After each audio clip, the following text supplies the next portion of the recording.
தமிழ் நிறம் நேயர்களுக்கு வணக்கம். சத்தம் இல்லாமல் சம்பவம் செய்த மு.க. ஸ்டாலின் கோரிக்கையாக வைக்கிறோம் என்று எண்ண வேண்டாம். உதவிகள் அவை ஆகியவற்றை செஞ்சு தர வேண்டிய முக்கிய கடமை மாநில அரசுகளுக்குத்தான் இருக்கு. ஓபிஎஸ்ஸுடன் கூட்டணி வைத்து எடப்பாடிக்கு ஸ்கெட்ச் போடும் மோடி. இந்த தலைப்புகளில் தான் நம்ம இந்த வீடியோவில் பேச போகிறோம். வாங்க நம்ம நிகழ்ச்சிக்குள்ள போகலாம்.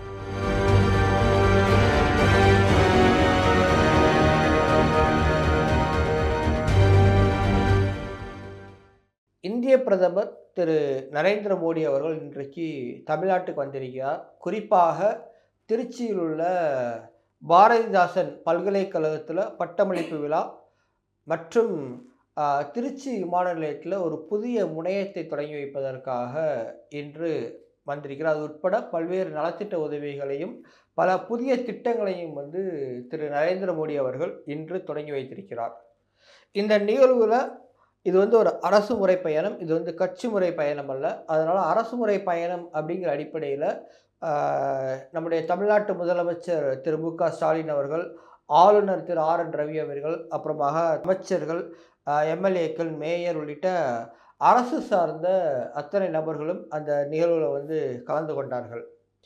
இந்த நிகழ்வில் எல்லோருமே இந்த முறை கடந்த முறை இதற்கு முன்னதாக ஒரு முறை சென்னைக்கு வந்தபோது அந்த அரங்குக்குள்ள எல்லாருமே முதலமைச்சர் மு.க. ஸ்டாலின் அவர்கள் பேச வரும்போதும் அல்லது மு.க. ஸ்டாலின் அவருடைய பெயரை பாஜக அமைச்சர்கள் உச்சரிக்கும் போதும், ஈவன் பிரதமர் நரேந்திர மோடி அவர்களே உச்சரிக்கும் போது கூட எல்லாருமே மு.க.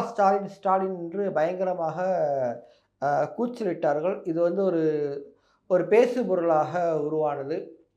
அதை நிவர்த்தி செய்யும் விதமாக இன்றைய நிகழ்வில் பாஜகவை சேர்ந்த தொண்டர்கள் எல்லாருமே திரு மு.க. ஸ்டாலின் அவர்கள் பேசும்போது மோடி மோடி என தொடர்ந்து கத்திக்கொண்டே இருந்தார்கள். ஒன்றிய அரசினுடைய பங்களிப்பை விரைந்து வழங்க மாண்புமிகு பிரதமர் அவர்களை கேட்டுக்கொள்ள விரும்புகிறேன். நெடுஞ்சாலைத்துறையை பொறுத்தவரை தமிழ்நாட்டில் இப்போ தேசிய நெடுஞ்சாலை ஆணையத்தால நகாய் செயல்படுத்தப்பட்டு வர பணிகளை விரைவுபடுத்த வேண்டும்.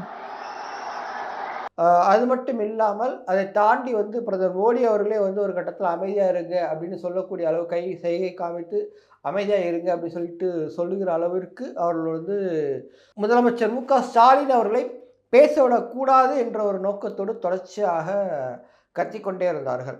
ஆனாலும் இதை எல்லாமே கடுகளவு கூட கண்டுகொள்ளாத திரு மு.க. ஸ்டாலின் அவர்கள், என்னோட வேலை எதுவோ அதை நான் கரெக்டாக பண்ணுவேன் அப்படிங்கிற மாதிரி வழக்கம் போல் தனக்கே உரித்தான பாணியில் ரொம்ப சைலண்ட்டாக மிக அமைதியாக பல சம்பவங்களை செஞ்சுட்டு போயிருக்கிறாரு. அது என்ன அப்படின்னா, ஒன்றிய அரசின் பிரதமரான திரு நரேந்திர மோடி அவர்கள் அப்படின்னு சொன்னதிலிருந்து இருக்கட்டும், அவருக்கு அவரை மேடையில் வைத்து கொண்டு அவர் வைத்த கோரிக்கைகள், ஒரு பிரதமரை மேடையில் வைத்துக்கிட்டு ஒரு கோரிக்கை வைக்கிறது ஒரு பெரிய விஷயமா, இதில் என்ன பெருசாக அவர் சம்பவம் பண்ணிட்டார் அப்படின்னு நீங்கள் கேட்கலாம். அப்படி கேட்குறவங்களுக்கு நம்ம சொல்லக்கூடியது ஒன்றே ஒன்று தான். பிரதமர் மோடி அவர்கள் சொல்கிற மற்ற மாநிலங்களில் நடைபெறுகிற அரசு நிகழ்ச்சிகளை பாருங்கள், தமிழ்நாட்டில் இன்னைக்கு நடந்திருக்கக்கூடிய அரசு நிகழ்ச்சியை பாருங்கள். அது மட்டுமல்ல, கடந்த ஆட்சி முறை இருக்கிற அதிமுக திரு எடப்பாடி பழனிசாமி அவர்கள் முதலமைச்சராக இருக்கும்போது பிரதமர் நரேந்திர மோடி அவர்கள் தமிழ்நாட்டிற்கு வந்த அரசு நிகழ்ச்சியில் இருக்கக்கூடிய நிகழ்ச்சியை பாருங்கள். இந்த எல்லா நிகழ்ச்சியுமே எப்படி இருக்குன்னா, பிரதமர் நரேந்திர மோடியை சுற்றியே இருக்கும். நிகழ்ச்சி மட்டுமல்ல, அதில் பேசப்படக்கூடிய அனைத்து கருத்துக்களும் அவரை சுற்றியே இருக்கும். முதலமைச்சர் உட்பட, அதாவது எடப்பாடி பழனிசாமி உட்பட பிரதமர் அவர்களை புகழ்ந்து தமிழ்நாட்டுக்கு அவர்கள் இத்தனை திட்டங்களை கொடுத்திருக்கிறார்கள், இத்தனை மருத்துவமனைகளை கொடுத்திருக்கிறார்கள், இத்தனை விமான நிலையங்களை கொடுத்திருக்கிறார்கள், பல நலத்திட்டங்களை செய்திருக்கிறார்கள், அவர்களுக்கு நன்றி அப்படிங்கிற விதத்தில் மட்டும்தான் இருக்குமே தவிர, நேருக்கு நேராக அவரை உட்கார வைத்து கொண்டே எங்களுக்கு இவ்வளோ நிதி வேணும், அதை ஒழுங்காக கொடுங்க அப்படின்னு சொல்லுகிற ஒரே முதலமைச்சராக திரு மு.க. ஸ்டாலின் அவர்கள் மட்டுமே இருந்து வருகிறார். அப்படி திரு மு.க. ஸ்டாலின் அவர்கள் செய்த சம்பவங்கள் என்ன அப்படின்னா, முதல்ல என்ன அப்படின்னா, இந்த திருச்சி விமான நிலையத்தை நாங்கள் இன்னும் விரிவுபடுத்த விரும்புகிறோம். அதற்காக 294 ஏக்கர் நிலம் எடுக்கப்படுகிறது. அதையெல்லாம் நாங்கள் விமானத்துறையிடம் கொடுப்பதற்கு தயாராக இருக்கிறோம். ஆனால் அந்த பணிகளை ஒன்றிய அரசு விரைந்து செய்யணும். அதற்கான ஏற்பாட்டை திரு பிரதமர் மோடி அவர்கள் செய்யணும் அப்படிங்கிறது முதல் கோரிக்கை வைத்திருக்கிறார். அது மட்டுமல்ல, திருச்சி, மதுரை, சென்னை, அதுக்கப்புறமாக கோவை, தூத்துக்குடி போன்ற பல விமான நிலையங்கள் தமிழ்நாட்டில இருக்குது. இந்த விமான நிலையத்தை எல்லாமே வந்து நவீனப்படுத்தணும், மேம்படுத்தணும். இதனும் விரிவாக்கம் செய்யணும் அப்படிங்கிற கோரிக்கையும், அதையும் உடனடியாக நிறைவேற்ற வேண்டும் அப்படிங்கிற ஒரு கோரிக்கையை, அப்படிங்கிற ஒரு வலியுறுத்தல திரு மு.க. ஸ்டாலின் அவர்கள் வந்து மேடையிலே வந்து சொன்னார். அவருடைய ஸ்பீச் முழுவதுமாகவே இதை மையமாக வைத்தே இருந்தது. அதாவது கோரிக்கையை மையமாக வைத்தே இருந்ததே தவிர, யாருமே வந்து முகஸ்துதிக்காக கூட அவர் வந்து பாராட்டி பேசவில்லை. 2வது என்ன அப்படின்னா, அ அதாவது பாஜக வந்து கடந்த சில மாதங்களாக தொடர்ச்சியாக செய்து கொண்டிருக்கக்கூடிய அரசியல் என்ன அப்படின்னா, ராமேஸ்வரத்தை மையமாக வைத்து ஒரு அரசு செஞ்சுக்கிட்டே இருக்கிறாங்க. ராமேஸ்வரத்தில பிரதமர் நரேந்திர மோடி அவர்கள் வந்து போட்டியிடுவார்.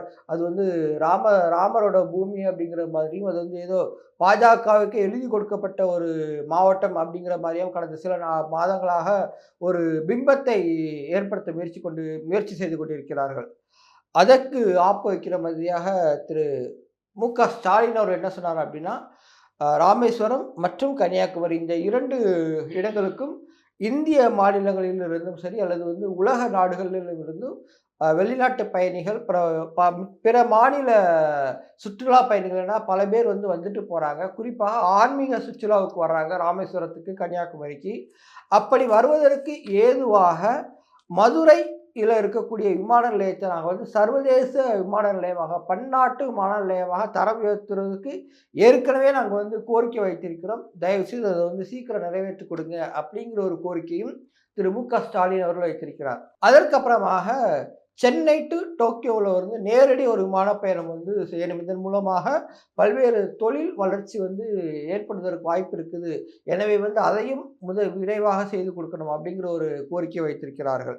அதற்கு அடுத்தபடியாக சென்னை மெட்ரோனுடைய 2ஆம் கட்ட பணிகளுக்கு பங்கீடு, அதாவது மத்திய அரசோட பங்கீடு, மாநில அரசோட பங்கீடு என 2 பங்கீடுகள் உள்ளது. இதில் அந்த பணிகளை விரைந்து முடிப்பதற்கு மத்திய அரசு, அதாவது ஒன்றிய அரசு வழங்கக்கூடிய அந்த பங்கீடு நிதியை வந்து விரைவாக கொடுக்கணும். அதன் மூலமாக மெட்ரோ பணிகள் வந்து விரைந்து முடிக்க முடியும் அப்படிங்கிற கோரிக்கையும் வந்து அந்த மேடையிலே வைத்திருக்கிறார். அதற்கு அடுத்தபடியாக தமிழ்நாட்டில் வந்து பல்வேறு இடங்களில் நெடுஞ்சாலைகள் தொடர்பாக வந்து பல பணிகள் வந்து நடைபெற்று கொண்டிருக்கின்றன. அந்த பணிகளை முடிப்பதற்கான நிதியையும் உடனடியாக ஒன்றிய அரசு, ஒன்றிய நெடுஞ்சாலைத்துறை வழங்க வேண்டும் அப்படிங்கிற கோரிக்கை வைத்திருக்கிறார்.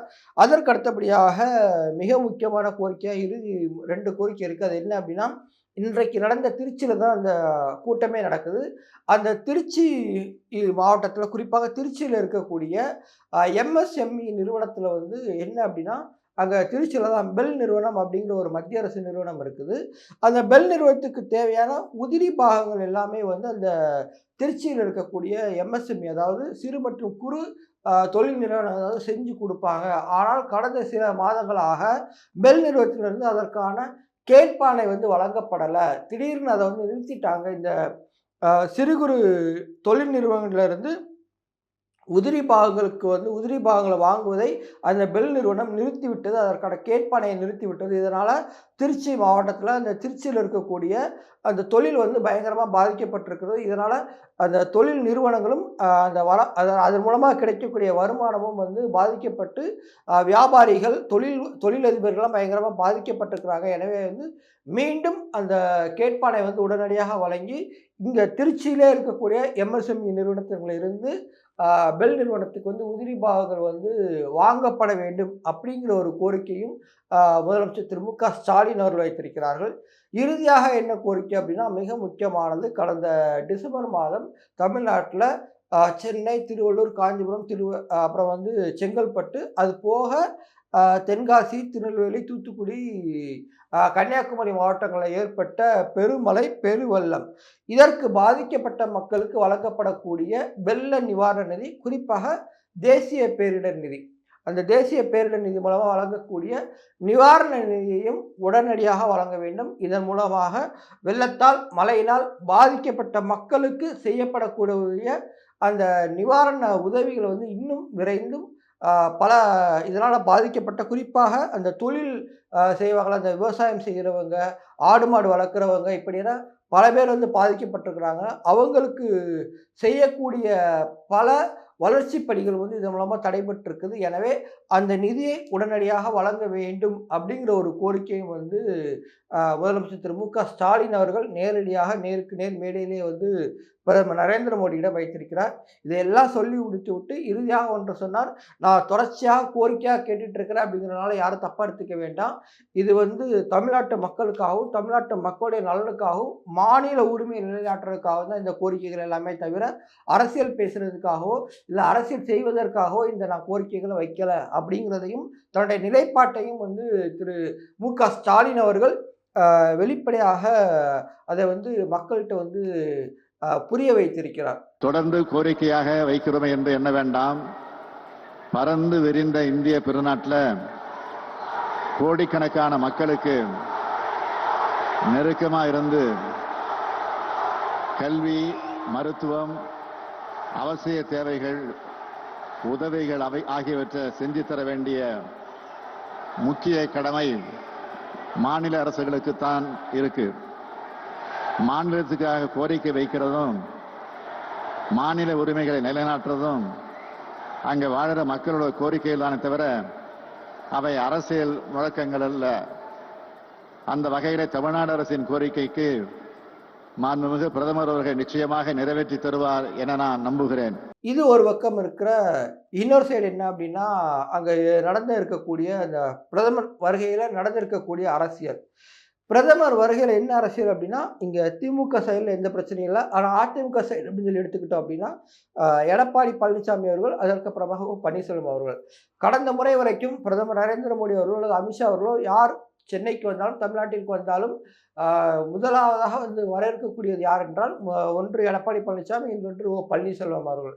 ஆனால் இந்த முறை வந்து திரு எடப்பாடி பழனிசாமி அவர்கள் பிரதமர் நரேந்திர மோடி அவர்களை சந்திக்க வரவில்லை, வரவேற்க வரவில்லை, சந்திப்பதற்கு நேரம் கேட்கவும் இல்லை. இது வந்து பிரதமர் நரேந்திர மோடி தரப்பில் வந்து ஒரு மிகப்பெரிய ஒரு அப்செட்டாக பார்க்கப்படுது. அவங்க எப்படியாவது எடப்பாடி பழனிசாமி அவர்களோட ஒரு கூட்டணி பேச்சுவார்த்தையை நடத்தலாம் அப்படின்னு சொல்லி நினச்சிக்கிட்டு இருந்த நேரத்தில் எடப்பாடி பழனிசாமி பிரதமர் நரேந்திர மோடி சந்திப்பதே தவிர்த்திருக்கிறார். அப்படிங்கிற போது பாஜக தரப்புலையும் சரி, பிரதமர் மோடி தரப்புலையும் இது வந்து ஒரு அதிர்ச்சிகரத்தக்க ஒரு செயலாக பார்க்கப்படுகிறது. அதற்கு அடுத்தபடியாக அண்ணாமலை அவர்கள் இது குறித்து பேசும்போது, எங்களுக்கு யாரும் வரணுங்கிற அவசியம் கிடையாது. பிரதமர் நரேந்திர மோடி அவர்கள் 3வது முறையாக யார் பிரதமராகணும்னு நினைக்கிறாங்களோ அந்த கூட்டணி கட்சிக்காரங்க மட்டும் வந்தால் போதும். பெரிய கட்சியோ சின்ன கட்சியோ எங்களுக்கு அதெல்லாம் பாகுபாடெல்லாம் கிடையாது. பிரதமர் நரேந்திர மோடி யார் பிரதமராகணும், மீண்டும் பிரதமராகணும் யார் நினைக்கிறாங்களோ அவங்க மட்டும் வந்தால் போதும் அப்படிங்கிற கோரிக்கையை, அப்படிங்கிற ஒரு விளக்கத்தை வந்து திரு அண்ணாமலை அவர்கள் வந்து கொடுத்திருக்கிறார். இதுக்கப்புறமா எடப்பாடி பழனிசாமிக்கு வந்து நெருக்கடி கொடுக்கிற வகையில் பன்னீர்செல்வம் அவர்கள் பிரதமர் நரேந்திர மோடியை சந்தித்து பேசியிருப்பதாக தகவல் வந்திருக்குது. அவர் ஒருவேளை அந்த கூட்டணி பேச்சுவார்த்தையில் ஈடுபடலாம் அப்படின்னு எதிர்பார்க்கப்படுது. அது போக என்ன அப்படின்னா, அண்ணாமலை அவர்கள் பேசும்போது என்ன சொல்றாரு அப்படின்னா, ஸ்மார்ட் சிட்டி திட்டத்தை தமிழ்நாடு அரசு வந்து முறையா செயல்படுத்தல அப்படிங்கிற ஒரு குற்றச்சாட்டை வைத்திருக்கிறார். ஸ்மார்ட் சிட்டி திட்டம் அப்படிங்கிறது திமுக அரசு வந்ததுக்கு அப்புறமாக கொண்டு வரப்பட்ட திட்டம் அல்ல. மாறாக இது வந்து அதிமுக, பாஜக வந்து கூட்டணியில் இருக்கும்போதே, கடந்த ஆட்சியில் இருக்கும்போதே வந்து கொண்டு வரப்பட்ட திட்டங்கள் இப்பொழுது தமிழ்நாட்டில் நடந்து கொண்டிருக்கக்கூடிய அனைத்து, அதாவது அந்த சீர்மிகு நகர திட்டத்தின் கீழே, ஸ்மார்ட் சிட்டி திட்டத்தின் கீழே நடக்கிற அனைத்து திட்டங்களுமே, அனைத்து வேலைகளுமே, எல்லா பணிகளுமே பெரும்பாலும் கடந்த ஆட்சியில் தொடங்கப்பட்ட ஒரு பணிகள் தான் தவிர, அல்லது வந்து கடந்த ஆட்சியிலேயே வந்து திட்டம் வகுக்கப்பட்ட ஒரு பணிகள் தானே தவிர, திமுக ஆட்சிக்கு வந்ததுக்கு அப்புறமாக தொடங்கப்பட்ட பணிகள் அல்ல, அல்லது திட்டம் வகுக்கப்பட்ட பணிகள் அல்ல. அப்படிப்பட்ட சூழ்நிலையில் ஸ்மார்ட் சிட்டியில் ஏதாவது ஒரு கோளாறு இருக்குது, ஏதாவது ஒரு பிரச்சனை இருக்குது அப்படின்னா, அது முழுக்க முழுக்க கடந்த ஆட்சியில் உள்ளாட்சித்துறை அமைச்சராக இருந்த திரு வேலுமணி அவர்களே வந்து சாரும் அப்படின்னு வந்து பல அரசியல் நிபுணர்கள் வந்து கருத்து சொல்லியிருக்கிறாங்க. அப்படிங்கிற பட்சத்தில் இவர் வந்து ஒருவேளை வேலுமணி அவர்களுக்கு வந்து குறி வைத்து பேசுகிறாரா அண்ணாமலை அப்படின்னு சொல்லிட்டு ஒரு சிலர் வந்து கருத்து தெரிவிச்சிருக்கிறாங்க. அதாவது என்ன அப்படின்னா, ஏற்கனவே வந்து ஒரு சில பேச்சுவார்த்தை அல்லது வந்து ஒரு சில கருத்துக்கள் வந்து தமிழ்நாட்டிலும் சரி, தமிழக அரசியலில் நிலை கொண்டிருக்கிறது. என்ன அப்படின்னா, அதிமுகவை வேலுமணி அவருடைய தலைமையில 2ஆக உடைத்து சசிகலா அவர்களை கட்சியின் பொதுச் செயலாளராகவும், வேலுமணி அவர்களை 2026 தேர்தலுக்கான முதலமைச்சர் வேட்பாளராகவும் அறிவித்து பாஜக, அதிமுக ஒரு கூட்டணி அமைக்கலாம் அப்படிங்கிற ஒரு எண்ணத்துல வந்து டெல்லி பாஜக இருப்பதாக வந்து ஒரு பேச்சு ஓடிக்கொண்டிருக்கிறது. அந்த பேச்சினுடைய வெளிப்பாடாக தான் வந்து அண்ணாமலை அவர்கள் வந்து இன்னைக்கு அந்த ஸ்மார்ட் சிட்டி திட்டத்த பத்தி பேசுறாரா? ஒருவேள வேலுமணி வீட்டுக்கு வந்து ரைடு விட்டு அவர்களை வந்து அமலாக்கத்துறை, வருமான வரித்துறை மூலமாக வந்து தன்னோட கண்ட்ரோலுக்கு பாஜக கொண்டு வந்து ஒரு பேரம் பேசி அதிமுகவை எடப்பாடி பழனிசாமியிடம் வந்து 2ஆக உடைத்து ஒரு கூட்டணி அமைக்கலாம் அப்படிங்கிற ஒரு பேச்சுவார்த்தை வந்து நடந்து கொண்டிருப்பதாக கூறப்படுகிறது. அதனுடைய வெளிப்பாடை தான் அண்ணாமலை அவர்கள் வந்து ஒருவேளை இன்னைக்கு வெளிப்படுத்தி இருக்கிறாரோ அப்படின்னு கூட வந்து நினைக்க தோன்றுகிறது. அப்படி ஒரு பிம்பமும் வந்து ஏற்பட்டிருக்கிறது. இதற்கெல்லாமே வந்து நம்ம இனிமே அடுத்து வரப்போற காலங்கள்ல தான் நம்ம பதில் சொல்லும். வேறொரு வீடியோல வேறொரு தலைப்புல உங்கள சந்திக்கும் வரை உங்களிடம் விடைபெறுகிறேன். நன்றி, வணக்கம்.